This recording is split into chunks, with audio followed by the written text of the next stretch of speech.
My name is Laura, and I'm 25 years old.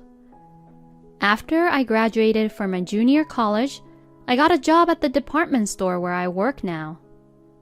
I met my husband Adam at that department store.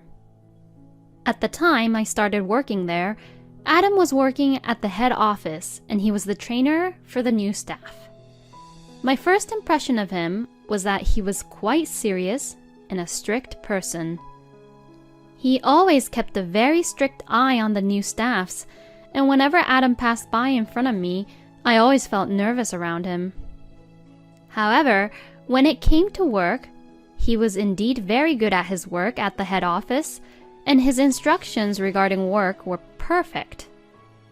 He was really good at teaching about the work, and I learned a lot from him.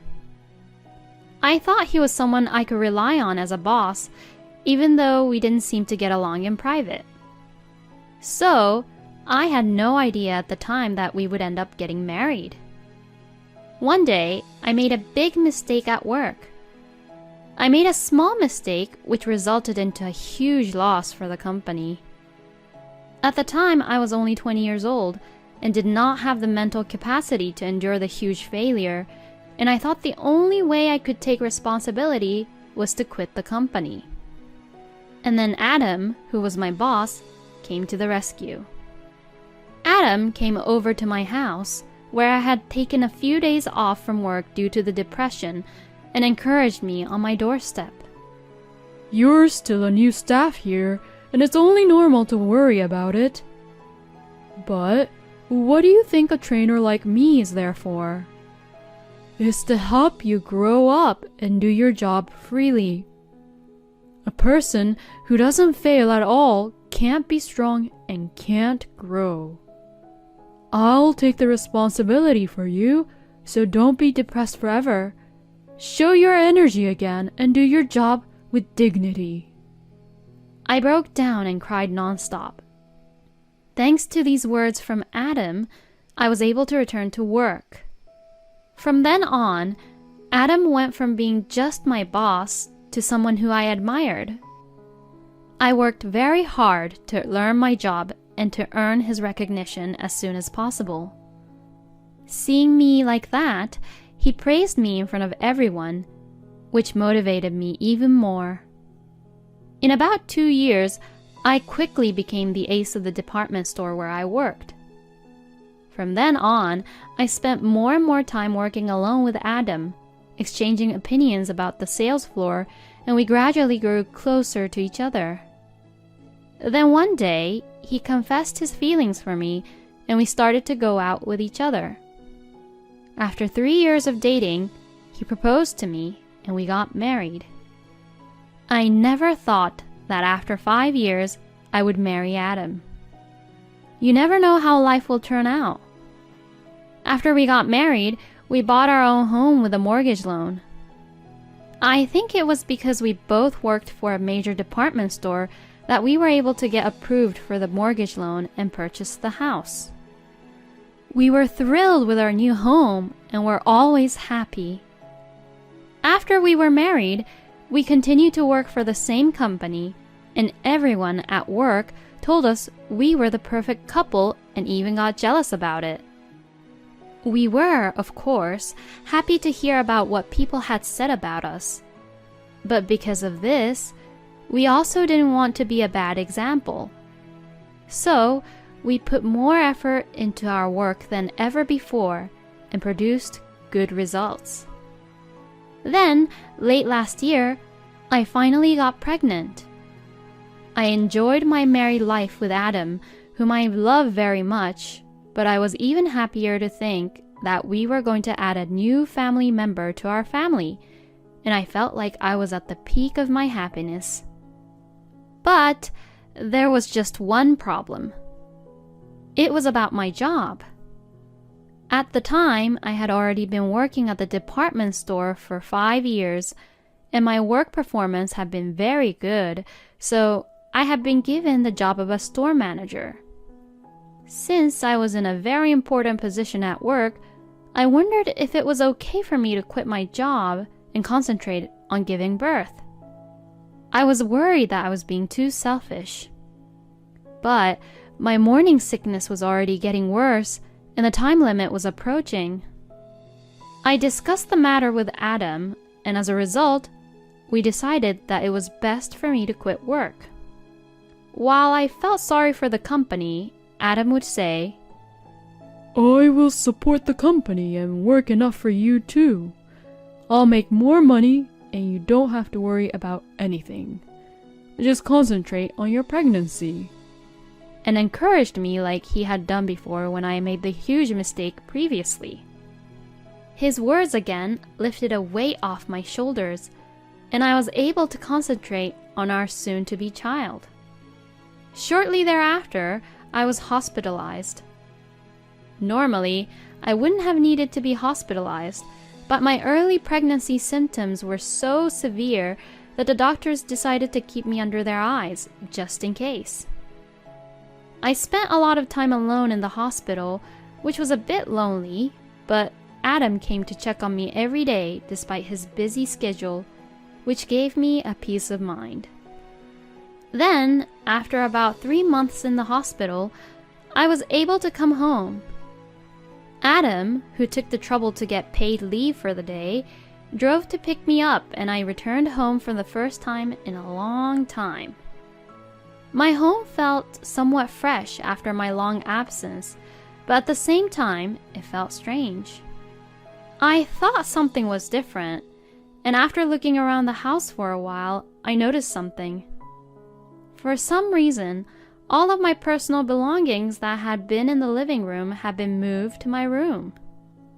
I questioned Adam about it, but he only replied vaguely, as if he was uncomfortable with the situation. As I was wondering why he had that reaction, the doorbell suddenly rang. Who could it be at a time like this?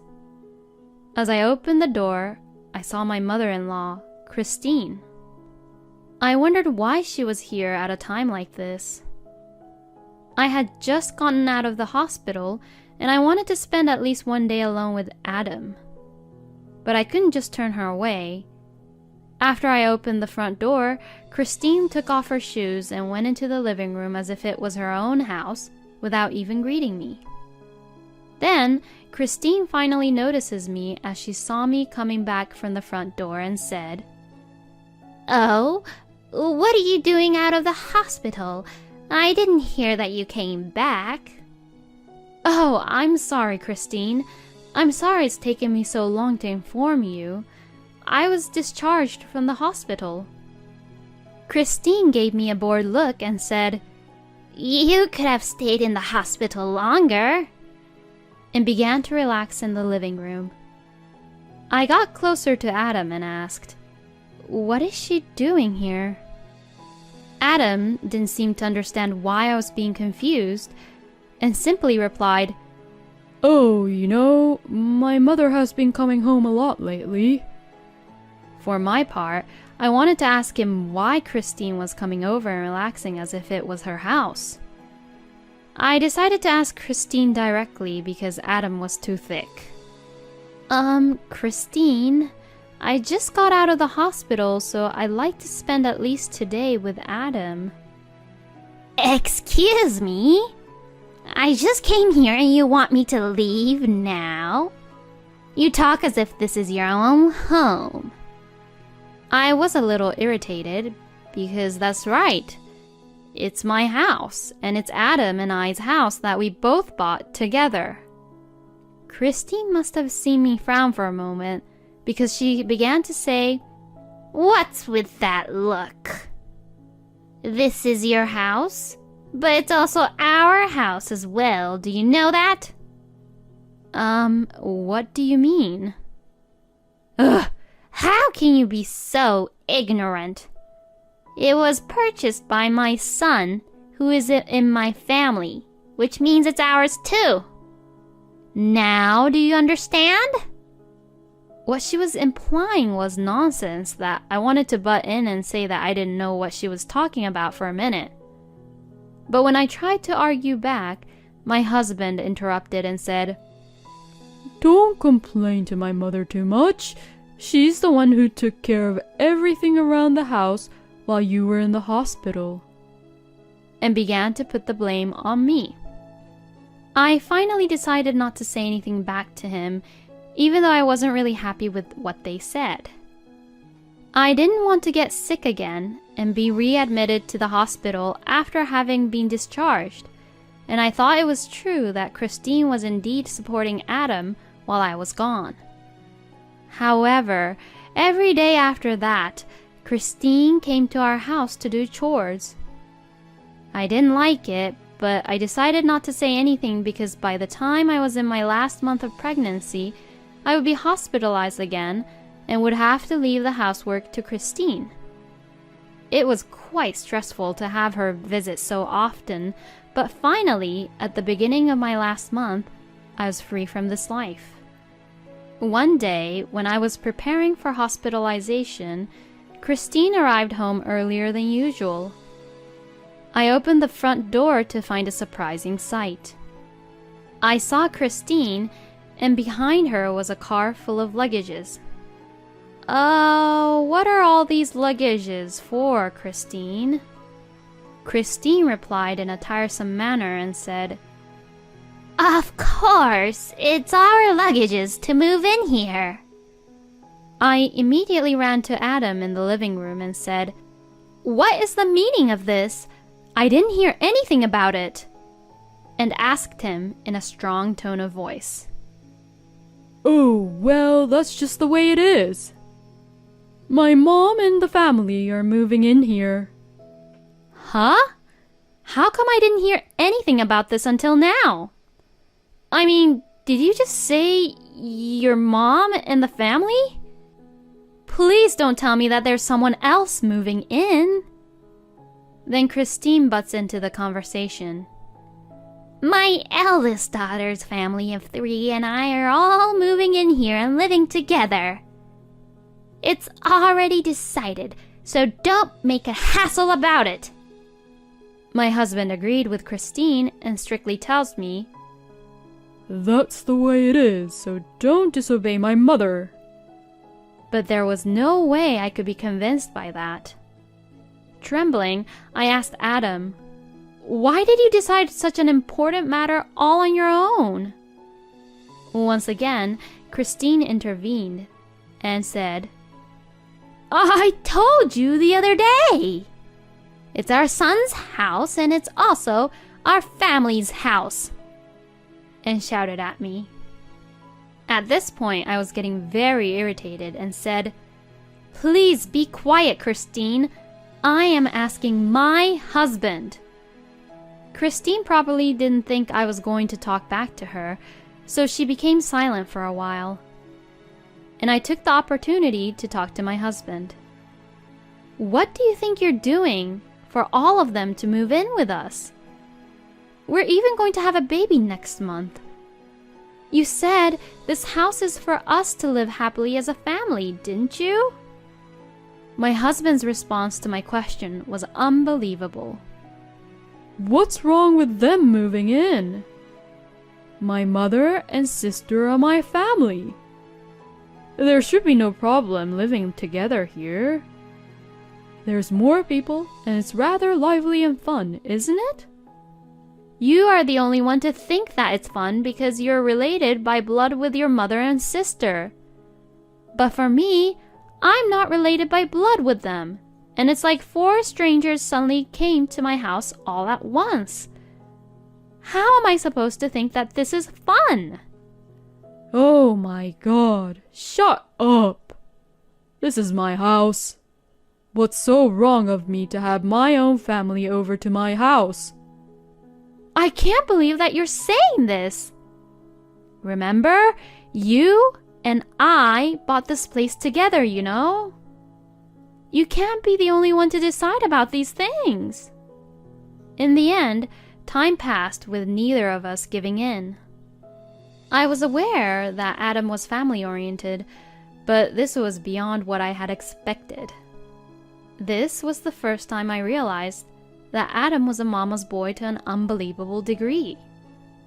If he was like this even before our child was born, I lost all confidence in my ability to go on being married to him as a family.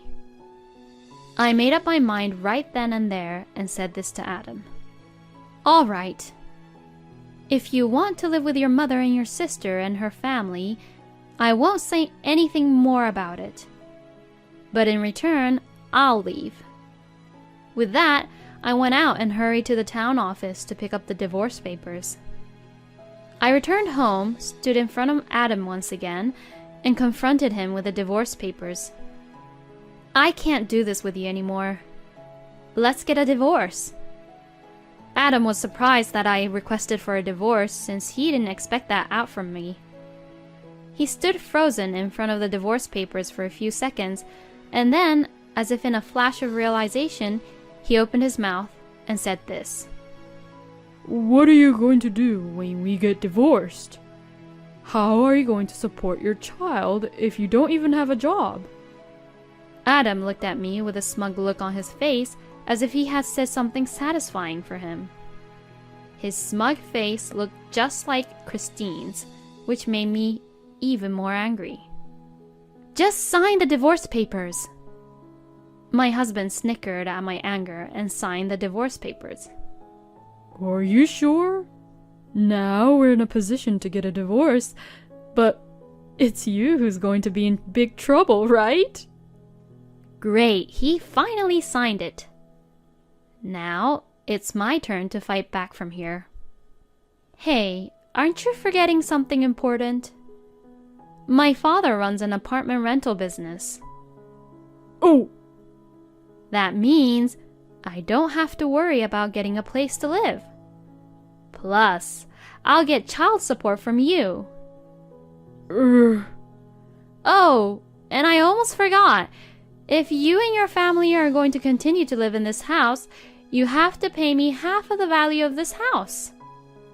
What? My husband seemed to finally realize the situation he was in. His face turned pale as he looked at me. Well, I guess we won't ever see each other again, but take care.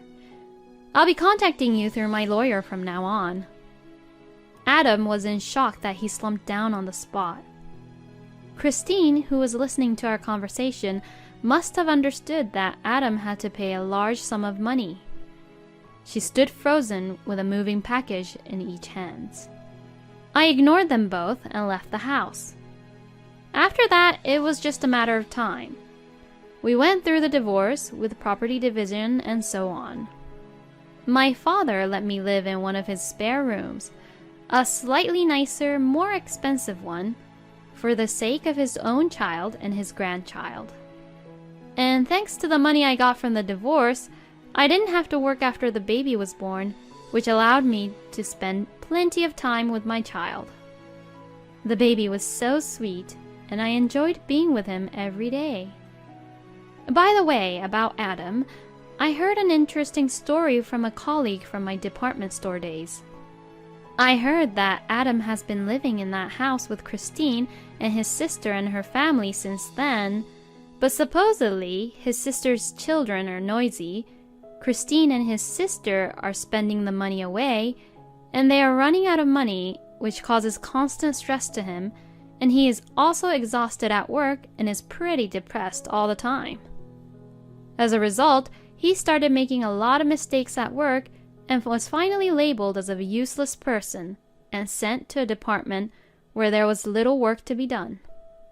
Furthermore, the salary at the new department is lower than the old one, making his life even more difficult and causing him to suffer mentally. This is what he deserves.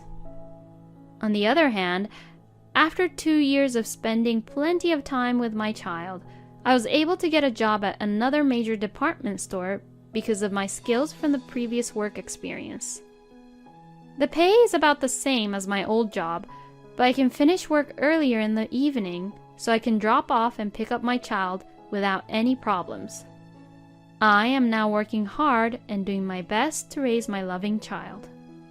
I would like to praise myself for deciding to divorce my ex-husband at that time because I decided that I could raise my child on my own without him. Thank you for watching until the end. please subscribe to our channel. See you in our next video!